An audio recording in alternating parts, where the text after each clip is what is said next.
coming up. Democrats say that they will boycott tomorrow's vote of Supreme Court nominee Amy Coney Barrett at the Senate Judiciary Committee. A short time ago, Democratic leader Chuck Schumer said this.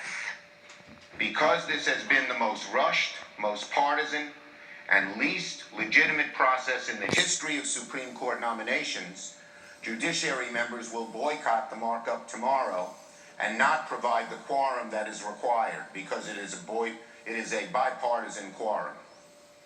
They're playing shenanigans. Chairman Lindsey Graham responding to that, he said that the Judiciary Committee will push ahead. He says that Judge Barrett deserves a vote and she will receive a vote. It's our understanding that the larger Senate rules allow for the majority to put that through if all of the majority members are there and vote yes. And we'll have live coverage of the Amy Coney Barrett vote in the Senate Judiciary Committee midday tomorrow. So stick around for that. Also tonight, new reaction from Joe Biden in response to the efforts to investigate materials purportedly from his son's Hunter's laptop. This is the big news here. Let's see. FBI.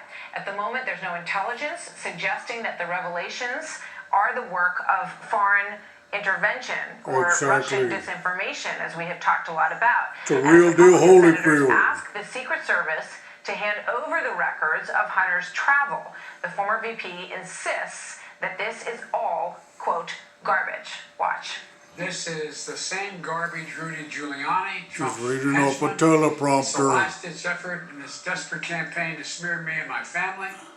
If he's in his house, he's got a teleprompter. A handful of Trump associates who was charged in Robert Mueller's Russia investigation.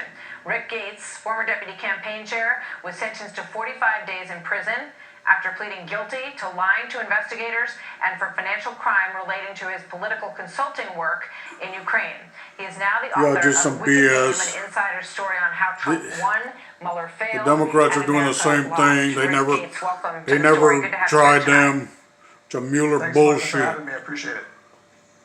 So, you know, just your introduction alone raises questions. People wonder about your involvement with Ukraine, your involvement where you did not register as a foreign, for doing foreign business. So did Podesta. The Podesta brothers. Why they should listen to what you have to Look say it about up, Podesta Company. The fact that you lied to federal officials and spent 45 days in prison. Oh, brother. Sure, absolutely, Martha. Thanks for the opportunity. If you look at you don't dot an I across a T, they put you in jail here. I cooperated extraordinarily. If you're related to Trump, and I was working with honest in all the investigations that they did through their interviews. So I would point to that, and I think there are a number of other. How about you do a probe up freaking Mueller's ass, up Comey's ass? Those are the next probes. And you raise FARA, and that is a very, very important issue. Could be probing their asses in jail.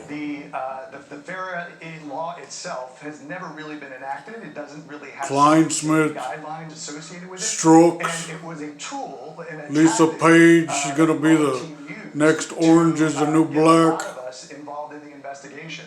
And it's very unfortunate. I use the term in my book, political waterboarding. That's exactly what it Bill Barr's going to put their asses in jail. There was a lot of opportunity that the special counsel could have had other people. They better bring some Vaseline. Tony Podesta, who was on the Democrat side. They did not get charged, so not sure why the whole standards didn't apply across the board. All right, so explain to us why you think there's more to this Hunter Biden story based on your own involvement and understanding of the way that the government works in Ukraine and what happened in 2016. Boil it down, in very straightforward terms for people. Absolutely. So the government of Ukraine, in 2014, we were there. We were working for the ruling party at the time, President Viktor Yanukovych. The CEO of Burisma, and just to give your viewers a perspective, you can be the wealthiest businessman and also the Speaker of Parliament at the same time with no apparent view of conflict. And so what you look at is when you look at the energy industry in Ukraine, it's a very small circle of people, and it goes all the way up to the top to the sitting president at the time. In this case, it was Petro Poroshenko. And if you recall, much later in 2017, the Ukrainian parliament held an inquiry about Petro Poroshenko's interference in the U.S. election and his derogatory comments and intervention against Donald Trump. And that's created this whole wave of change in Ukraine, not only at the leadership level, but at the business level, where Burisma comes in. So while, you know, we're focused on, in the US on Hunter and Joe Biden, there's a whole nother element over in Ukraine that's still unfolding, and there are going to be more people involved and named in this, this whole business escapade. So when you look at this laptop, which is really just sort of a piece of a larger group of questions about how these Ukrainians operate, why they would have wanted to build this relationship with Hunter Biden. Obviously, there's also relationships that he had, business ties that he was forging and wanting to bring to fruition with China. James Biden with Iraq, there's a number of involvements there. But what is the larger picture that you think is at work here with regard to this laptop?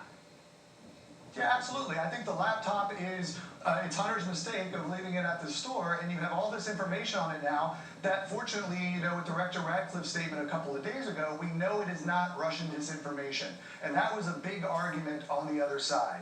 I think what, you know, is problematic, however, is the fact that, you know, if the reports are accurate, the FBI had this computer for almost a year and no action was taken on it. They did not give it to the Senate Homeland Security Committee, who was doing an investigation on the Bidens in this regard. So I think there's still a lot of questions that have not been answered. But in terms of the overall scheme of things, it is going to have an impact on this election, and it already is. Hell yeah, it's gonna have an impact. Joe Biden's response Just like 2016 and Hillary Clinton and the Podestas. record straight.